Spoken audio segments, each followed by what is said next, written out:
folks here at the Republican convention also hoping that we don't have a reprise of certainly of something like Hurricane Katrina, but also we remember this is the anniversary of Hurricane Gustav, which also delayed the Republican convention in Minneapolis. It was also threatening to hit New Orleans right as the time that the Republican convention in 2008 gavelled open. So something of a Groundhog Day here. And we are fortunate to be joined by something who knows all about that. Our good friend James Davis, who's the Republican National Committee Communications Director. You're a man in demand to tell us exactly what's happening. And James, how concerned are you right now that tomorrow's session, in addition to today's, will have to be a washout? Well, we're cautiously optimistic about the plans for tomorrow. We're looking, obviously, at an abundance of caution. As Amy said earlier, we were in consultation with the Romney-Ryan campaign, the Republican National Committee, the Governor Scott's office, and all the emergency management, first responders. We decided that we wanted to go ahead and postpone today's,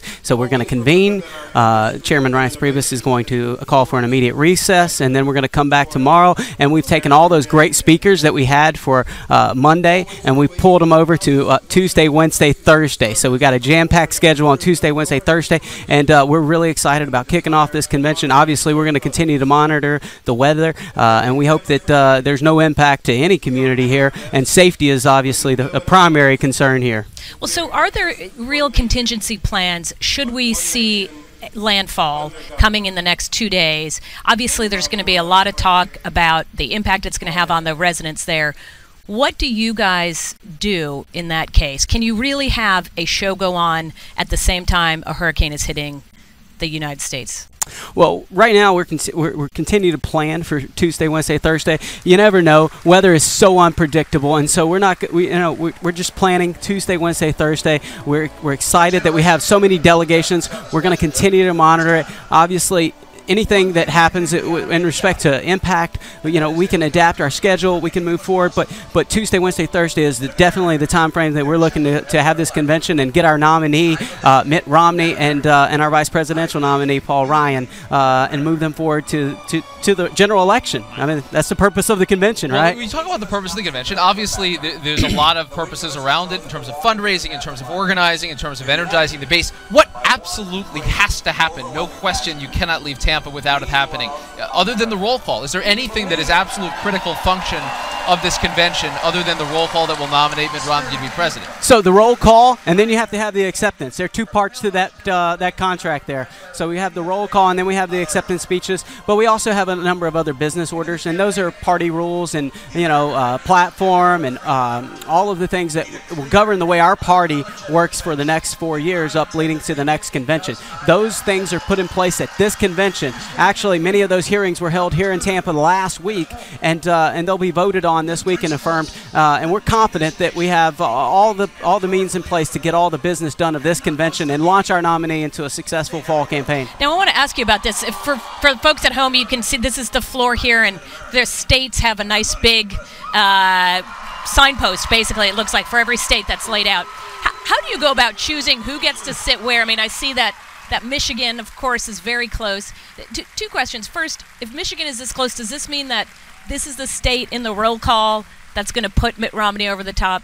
No, Michigan, his home state, gets to do that? Well, they'll do the roll call in alphabetical order, so that doesn't work. But as you mentioned, those markers back there, those delegation markers, I'll give you something new for that. For the first time ever, obviously, we have the hashtag GOP 2012 on those, which, as we pan across the crowd and the cameras do, unlike most events where you just light the stage, here, the delegates are the show. The delegates are the show, and so that whole floor is really lit up to be broadcast quality. And you pan through and you see, Ohio and GOP 2012. We hope you'll get engaged with us and tweet with us online and be part of the conversation. We're inviting people in to be part of that conversation. So how does, not that I want to disparage the people of American Samoa, but I don't think it's a battleground state so much. How did they get prime territory over, say, you know, a Nevada who's a little bit back? Well, it all really depends on kind of the size of the delegation, the layout of the floor. There are a lot of considerations that you have to put into place, and I think that, you know, when you look at the floor largely, you can kind of see you know, why some of those states are where they are. That you have a limited amount of space on the floor. So American Samoa is not sending like 3,000 delegates, I take it. No, they don't have 3,000 delegates. I did notice walking around the floor, I saw landline telephones at all of those delegation areas. That seemed maybe more outdated than the convention itself as an organizing tool. But what's the idea? Why do you actually need those landline phones for the convention? Well, you know, state? all the infrastructure has to happen on the floor. The business that is there on the floor. If you'll notice through the aisles, there's about a 6-inch raise, and all the cords are run under the raise to prevent any safety hazards or whatnot. There's a lot of business that has to happen. So you want to make sure that you can get in touch with the people on the floor should you need to be able to get in touch with them. Well, and cell phone signals, I mean, look, we all know about cell phone signals, and we all have the best intentions, but they're not as reliable as a hard line. We still use cell phones, and we've really ramped up this place with some additional Wi-Fi, but we still have to make sure that we have some other fail-safe opportunities there to connect.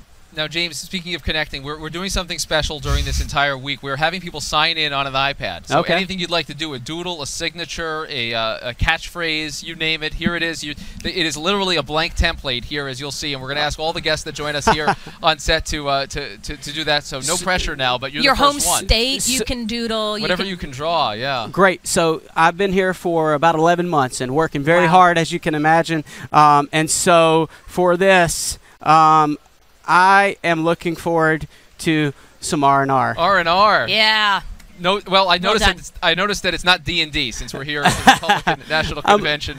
Yes, I mean Romney Ryan here. Romney Ryan, oh, take it. Oh my gosh, wow. He's on message even when he's give you a little supposed to be relaxing. Right at the bottom, so you can take it right at the bottom, however you'd like it. But R&R is going to be good either way you read it. After the convention adjourns, I'll be able to get a little sleep. Are you going to take the kids to Disney? Yes, and we've taken them there a couple times already. All right. But we plan on another trip here in Tampa. James Davis, really appreciate it. Thank you. Thank you so much. Thanks for the opportunity. Good luck with everything. Absolutely.